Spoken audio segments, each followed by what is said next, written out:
안녕하세요, 친구들. 요즘 우리가 속담에 대해서 배우고 있죠. 그래서 속담 중에서 10번 찍어 안 넘어가는 나무 없다. 이런 속담 혹시 아세요? 그래서 아무리 큰 나무라도 10번 찍어서 안 넘어가는 나무 없다듯이 어려운 일로 여러 번 도전하면 결국 이루어진다는 뜻이죠. 그래서 작년에 있었던 일인데요. 저희 반에서 학급 9호로 고사성어를 했었어요. 예를 들면 이런 거죠. 뭐 유비무환이다. 그러면 이제 선생님이 유비 하면 학생들이 무한 뭐 이런 식이에요. 예. 금상첨화 뭐 이런 식이죠. 그래서 굉장히 민주적인 방법으로 학생들이 직접 투표로 정했어요. 그래서 결정된 것이 한 가지 있었는데 그때 어떤 학생이 추천을 했죠. 선생님, 그래, 10번 찍어 안 넘어가는 나무가 없다가 참 좋은 것 같아요. 고사성어도 있습니다. 그래서 그래? 도전과 노력을 강조하는 말이구나.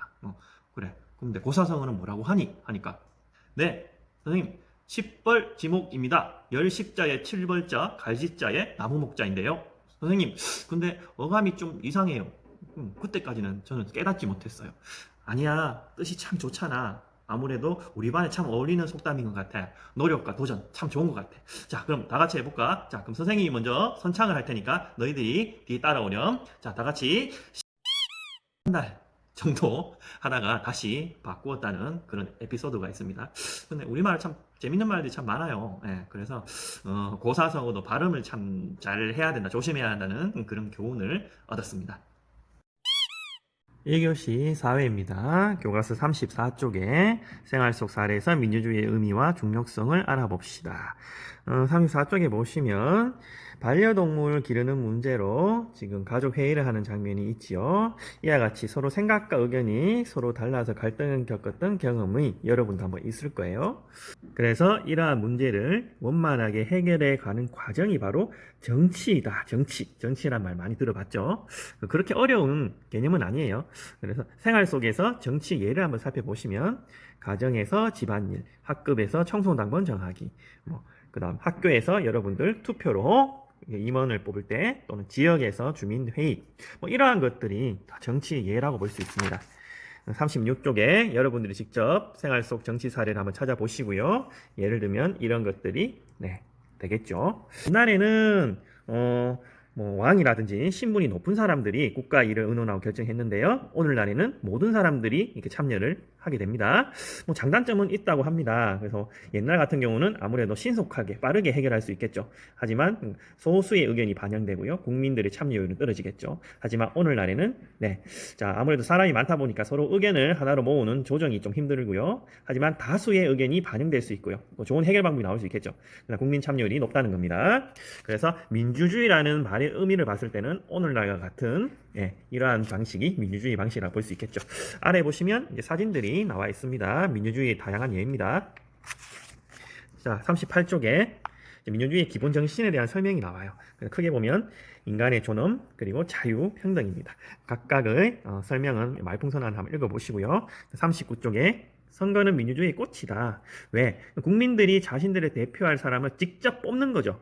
국민들이 스스로 주인이 되어서 그게 민주주의의 기본이라고 될 수 있겠죠. 그래서 기본 원칙이 4가지가 있습니다.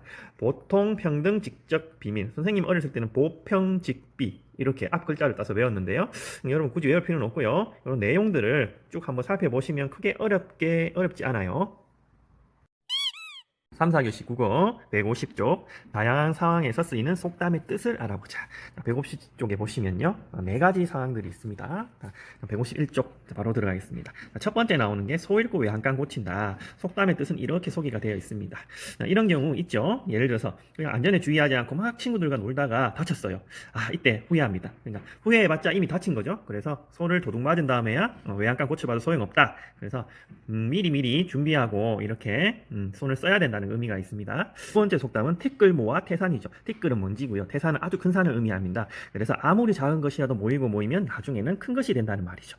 그래서 이런 상황도 있겠죠. 용돈을 열심히 모아서 부모님께 어버이날 선물을 사드렸다. 기분이 좋았다. 이런 일 여러분도 한번 경험해 본 적 있지요? 다음 세 번째, 우물을 파도 한 우물만 팔아.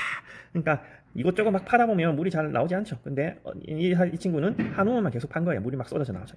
이처럼 어떤 일이든 한 가지 일을 끝까지 해야 성공할 수 있다는 말이에요. 그래서 여러 가지 일을 하다 보니까 여러분 그런 경우 있죠. 아무것도 이룬 것이 없다. 그런 상황. 그 다음에 하루 강아지 법 무서운 줄 모른다. 금방 태어난 강아지죠. 하루 강아지는 호랑이죠. 보면 호랑이 본 적이 없어요. 호랑이가 무서운 동물인지 모른다는 거죠. 결국에는 철없이 함부로 덤빈다는 뜻이죠. 이런 상황도 있겠죠. 어린아이들이 농구 선수에게 뭐 서장훈 선수나 뭐 하승기 선수에게 농구 시합을 하자 이런 상황. 네. 152쪽에 보시면 네. 배보다 배꼽이 더 크다. 이런 속담 들어봤죠. 비슷한 속담은 이와 같고요. 자, 무슨 뜻이냐? 상황이 이치에 맞지 않는다는 뜻입니다. 네, 이럴 때 많이 쓰이죠. 배보다 배꼽이 더 크다. 예를 들어서 뭐 초콜릿을 샀는데 뭐 포장지가 훨씬 더 커 보이는 거죠. 안에 내용물은 요만큼 들어있는데. 자, 그다음 나 반응하는데 시간다. 이건 어저께 한번 소개한 적이 있는데요. 이와 같은 속담이 비슷하고요. 사람 사이에 굉장히 가까운 어떤 긴밀한 관계를 이루는 말입니다. 153쪽에 쥐구멍에도 볕들 날이 있다. 그러니까 아무리 어렵고 힘들어도 언젠가는 좋은 날이 올 수 있다는 뜻입니다. 결국엔 희망을 가져라. 지금 상황과 우리가 처해 있는 상황과 비슷한 것 같죠? 언젠가는 좋은 날이 올 거예요, 여러분. 그다음에 라에 보시면 콩 심은 데 콩 나고 팥 심은 데 팥 난다. 비슷한 속담은 이런 것들이 있어요. 가시 나오면 가시가 난다. 자, 결국에는 모든 일은 근본에 따라 걸맞는 결과가 나타난다는 거죠. 그래서 여러분이 뿌리고 노력한 만큼 거두게 된다는 말인데요. 뭐 콩 심은 데 팥이 날 수도 있어요. 예. 하지만 대부분은 콩 심은 데 콩이 나죠. 자, 154쪽에 보시면요. 속담과 뜻을 바르게 읽는 건데 이렇게 이어주시면 될 것 같습니다. 좋은 속담들이니까 꼭 한번 익혀주시고요. 다음 아래에 보시면요. 자, 자신의 생각과 사용할 속담을 정해보세요. 뭐 이런 식으로 정해보면 좋을 것 같습니다.